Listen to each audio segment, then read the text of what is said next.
All right, guys, we're here with Tai87kicks, Mr. Main Event. I guess we're about to see something we've never seen before. So why don't we get this party started, man? You guys ready? I think they're ready. I don't know if they're ready, but here we go. Whoa, whoa, whoa, man! Oh man, oh man!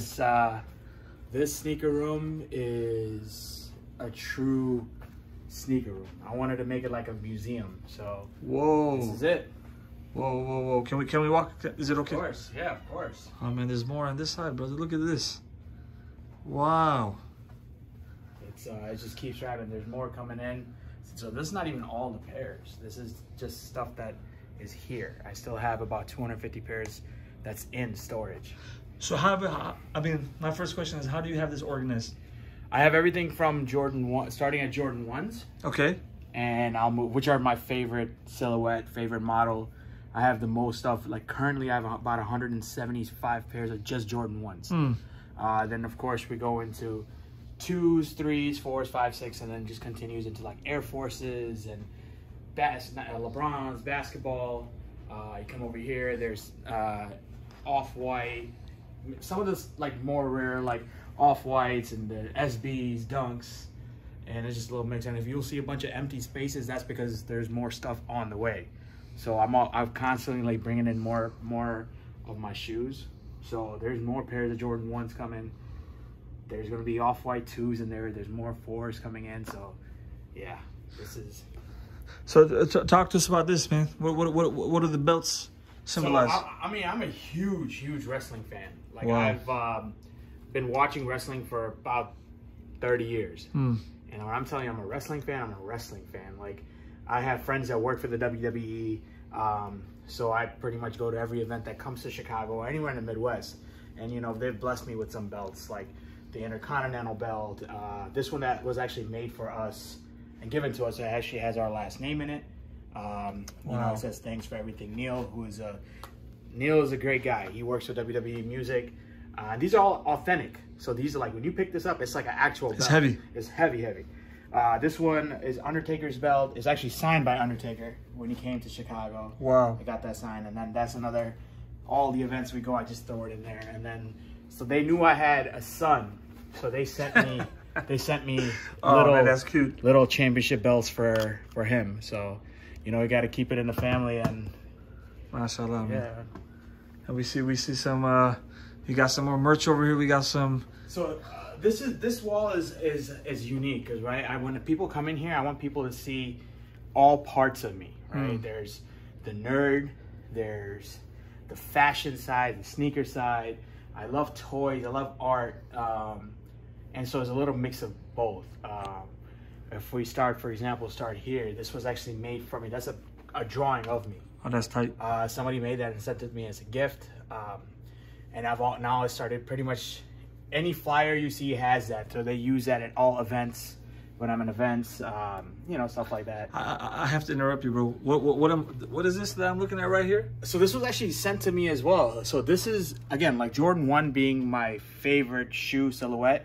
This is, somebody made this and sent it to me. It's a Legos, Jordan 1 Lego. So yeah, it's one of those, like, I'm scared to even pick it up because if I drop it, I don't know if I'm gonna figure out how to do all that. But you know, it's just a little mix of everything. Again, I'm a wrestling fan, so you'll see a lot of wrestling pops. Huge Office fan, you know, of course, Jordan. I'm a huge Jordan guy, so these are all my little stuff that one of my best friends for over 23 years just keeps giving me stuff like that. All the Jordan pops. This is actually an unreleased Jordan figurine that's dropping. It was supposed to drop last year, but it didn't drop yet. Wow. And then, you know, stuff that I've done in the music industry. I've actually got a plaque with 2 artists that I've done. We sold over 50,000 copies, so we got a plaque. Friends, like, you know, we have friends that are artists like Tory Lanez, you know, sign stuff, sends that to us. I actually drew that, you know, like, again, I'm one of those, like, an art piece like this. So this is an actual real art piece that was for sale. They sell for like 2,000-3,000. I'm like, well, I can duplicate it myself. So that's what I did. But And this is, I guess this is also the chill pad right here in Yeah, the studio. so this side, this is where this is more of like, this is still work in progress. We do a lot of our podcasts here, our streams, and, you know, again, being a wrestling fan, every time I'm at an event, we get front row seats, so they give us the seats and we take it. Yeah, I don't watch wrestling as much anymore, but we grew up, my dad is still a big wrestling fan. We used to go to WrestleMania, Raw. Yeah. He was a big WCW fan, so he go to Nitro. I was, at one point, before WCW was taken over by WWE, I was huge WCW fan. 5 favorite wrestlers. Not in any order. All time. And all time, Austin. I would say Stone Cold, Undertaker. Let's see, Bret the Hitman Hart, Rowdy Piper. And if I pick someone new, you said, who did you say not to pick? All time. All time? Yeah. I would just say Randy Orton's one of mine. It's so hard. This question is so hard, right? Because there's so many eras. Eras to go. Because I've watched 30 years of it. Like if you were to say, hey, pick up some like 5 from now, I'd pick 5 from now. Give me 5 from 10 years ago. I'll do that. You know, like that's how much I've watched. So. Old school until the recent era, I would say my 5 were Bret Hart. Yep. Huge Piper fan because his character. He was amazing, right? Yeah. Larger than life. I mean, Hogan has to be there because of what he did historically. Yeah. Flair is kind of on and off.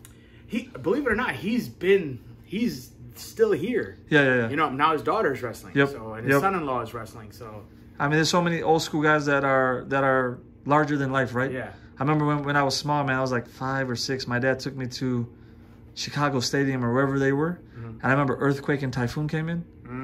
Oh, bro. That's old school. But that's like I saw Animal and Hawk like outside the arena walking in with their gear on. Yeah. Crazy.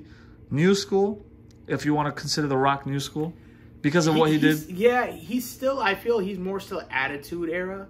Yeah. Because again, he only shows up if he's promoting him. Yeah. You know, not even with John Cena. I like John Cena as a person. Yeah. Like for what he does with Make-A-Wish. I just don't like his character. I agree. Like it's just too in your face, annoying. Yeah. You know, so for me, Jericho, man, that's like my top guy now. He's been my top guy for a while. Yeah. And I was a big fan of his, but then he left for a while and he's not. Well, he's in AEW now, so he's in AEW. Yeah. But I mean, CM Punk, I was gonna say. Well, CM Punk it's a rumor that it's every year it's a rumor. It's every year. He's gonna come back. I mean, that'd be awesome. I would love to see him come back, you know. So Wild Away fans, we're gonna have a full podcast with Mr. Azim. We're gonna go over his history, how he got into collecting sneakers, some of the other things that he does, some of the amazing work that he does. Stay tuned, and we're gonna get an insight into this brilliant mind.